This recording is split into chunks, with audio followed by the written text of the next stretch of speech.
Behind the most ancient part of Holborn, London, where certain gabled houses, some centuries of age, still stand looking on the public way, as if disconsolately looking for the old bourne that was long run dry, is a little nook composed of two irregular quadrangles called Staple Inn.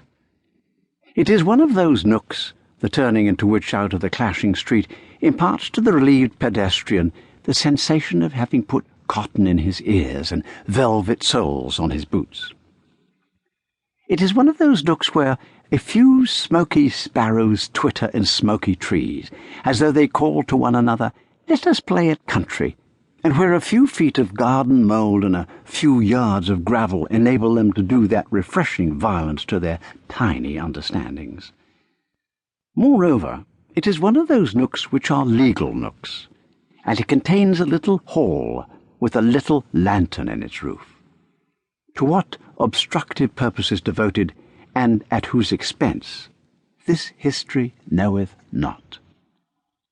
In the days when Cloisterham took offence at the existence of a railroad afar off, as menacing that sensitive constitution, the property of us Britons, the odd fortune of which sacred institution is to be in exactly equal degrees croaked about, trembled for, and boasted of, whatever happens to anything anywhere in the world. In those days, no neighbouring architecture of lofty proportions had arisen to overshadow Staple Inn. The westering sun bestowed bright glances on it, and the southwest wind blew into it unimpeded.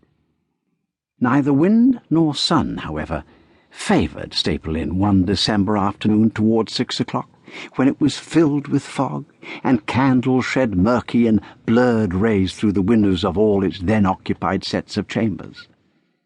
Notably from a set of chambers in a corner house in the little inner quadrangle, presenting in black and white over its ugly portal the mysterious inscription, P.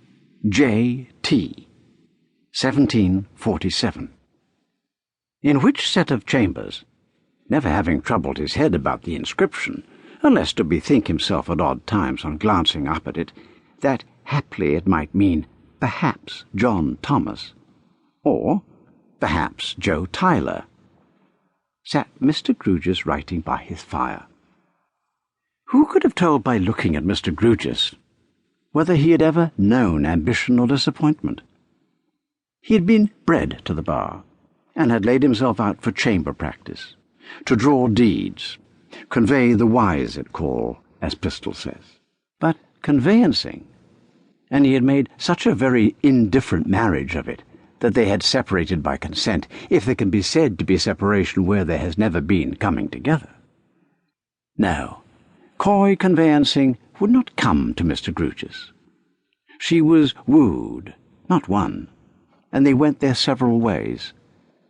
But an arbitration being blown towards him by some unaccountable wind, and he gaining great credit in it as one indefatigable in seeking out right and doing right, a pretty fat receivership was next blown into his pocket by a wind more traceable to its source. So, by chance, he had found his niche. Receiver and agent now to two rich estates, and deputing their legal business in an amount worth having to a firm of solicitors on the floor below, he had snuffed out his ambition, supposing him to have ever lighted it, and had settled down with his snuffers for the rest of his life under the dry vine and fig tree of P. J. T., who planted in 1747. Many accounts and account books, many files of correspondence and several strong boxes garnished Mr. Grewgious's room. They can scarcely be represented as having lumbered it, so conscientious and precise was their orderly arrangement. The apprehension of dying suddenly, and leaving one fact or one figure with any incompleteness or obscurity attaching to it, would have stretched Mr. Grewgious stone-dead any day. The largest fidelity to a trust was the lifeblood of the man. There are sorts of lifeblood that course more quickly, more gaily, more attractively, but there's no better sort in circulation. There was no luxury in his room. Even its comforts were limited to its being dry and warm, and having a snug